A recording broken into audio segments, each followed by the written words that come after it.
Welcome back to the channel and don't forget to like, share and subscribe for more updates. Today we are diving into an exciting tutorial how to create old canvas painting look.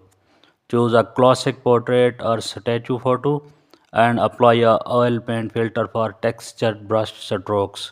Keep shine low for matte surface and also disable lighting for flatter textures and add pepper textures, overlay with multiply blend.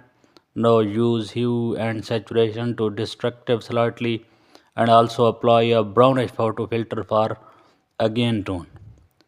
Add vignette to simulate vintage lens. Use noise filter for aged grain feel.